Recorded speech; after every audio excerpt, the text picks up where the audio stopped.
Keir Starmer's tax raid scandal is shaking Britain to its core.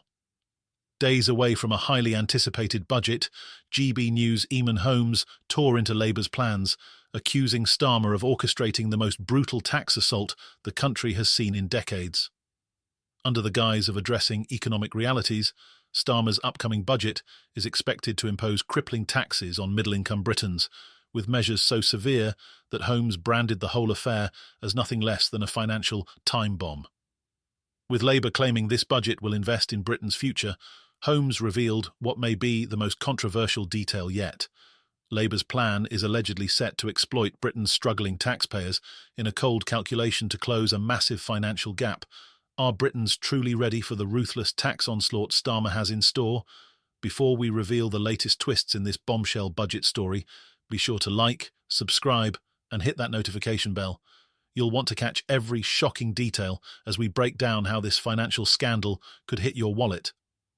In a dramatic twist for British politics, Keir Starmer's Labour government is set to unveil a budget that could profoundly impact every household in the country.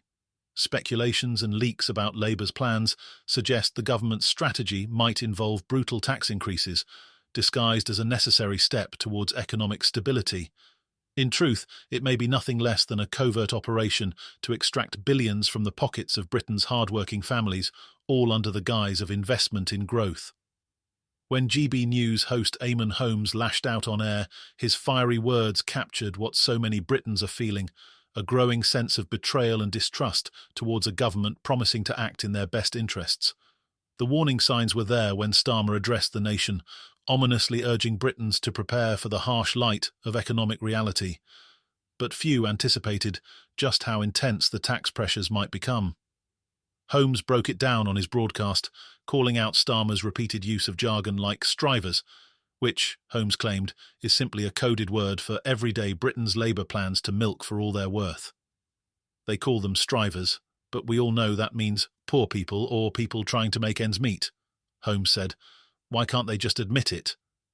One of the key pillars in this potentially explosive budget is an anticipated increase in employer national insurance contributions alongside a freeze on income tax thresholds, a move that would effectively result in a stealth tax on the middle class. In other words, even as wages remain stagnant, Britons could see their taxes increase indirectly.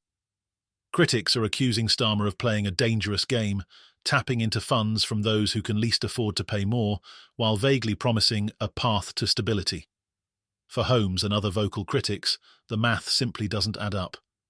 Labour has blamed the Conservatives for leaving behind a £22 billion financial black hole, yet critics argue Labour is using that figure as an excuse to launch a full-scale tax raid on working Britons. And while Chancellor Rachel Reeves has kept details under wraps, leaked documents suggest that capital gains tax, inheritance tax and fuel duties are all on the chopping block for a sharp increase. Each of these tax hikes alone would cause outcry, but bundled together, they're set to form a crushing blow to households across the nation. Ex-Labour candidate Susie Stride tried to offer some perspective, claiming that these painful choices are part of Labour's step backwards to move forward strategy. But even among Labour supporters, there's unease. Reeves insists that Labour is committed to fair taxation, but she's been evasive about which specific taxes will be impacted. And as Holmes pointed out, Labour's reluctance to clarify only adds to the public's anxiety. Nobody has any idea what they're really planning, he vented, adding that Labour's rhetoric is more about soothing fears than delivering honest answers. Starmer's plan to charge VAT on private school fees has also sparked outrage. By imposing a 20% tax on tuition fees, Labour is positioning itself against those who have chosen private education for their children. Labour's Education Secretary, Bridget Phillipson, fiercely defended the policy, arguing that private schools, like other businesses, should contribute their fair share. We're making choices to support state schools, Phillipson declared. Yet, for the parents affected, it feels like Labour is punishing families for choosing an alternative education path, framing the move as one to benefit the majority. As if this weren't enough, Starmer's budget arrives amid a fresh dip in business confidence. The Lloyds Bank October barometer recorded a 4-month low in business sentiment, with a notable decline in hiring intentions as companies brace for potential financial fallout. As senior economist Han Ju-ho noted, companies fear the economic consequences of Labour's tax plan, leading to a chilling effect on expansion and hiring.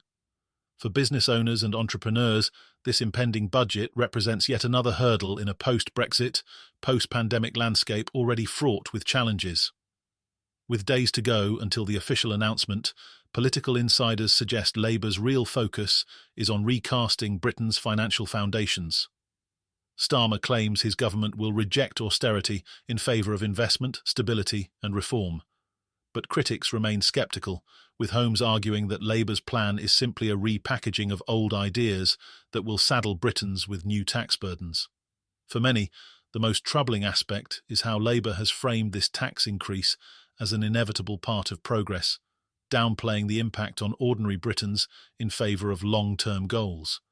But as Holmes questioned, what good is a brighter future when people are struggling in the present? He wasn't alone in pointing out that the supposed benefits of Labour's strategy remain hypothetical, with no clear assurance that these tax hikes will genuinely improve the lives of average citizens. Adding further fuel to the fire, Labour's Foreign Secretary David Lammy has found himself embroiled in scandal following remarks from his top aide, Ben Judah. Judah is facing accusations of anti-British sentiment after allegedly questioning whether the public would mourn Prince William as they did Queen Elizabeth. His comments, seen as insensitive to the monarchy and tradition, have sparked outrage among royalists and even caught the attention of former Conservative leader Sir Ian Duncan Smith, who blasted Judah's remarks as reflective of a Republican tone within Labour's ranks. Foreign Office sources defended Judah, claiming he was merely reflecting on the monarchy's evolving role. But to critics, this scandal is yet another symptom of Labour's disconnect from British values. With each new revelation, the stakes of Starmer's budget climb higher. This pivotal moment will shape his legacy, casting a defining light on his vision for Britain. But as Britons brace themselves, the mounting anxiety suggests Starmer's promises of stability may fall on deaf ears. If his budget fails to deliver tangible benefits, Starmer risks being seen as the man who broke his promise to help the working people. For now, all eyes are on Westminster, with Britons awaiting what could be the most impactful and controversial budget in recent memory. We'd love to hear your thoughts and opinions, so please share them in the comments below. Your perspective is important to us, and we're eager to read what you have to say. If you enjoyed this update or found it helpful, don't forget to show your support by hitting the like button. It's a simple gesture, but it helps our channel grow and reach more people who might benefit from this content. Thank you for joining us today. See you next time.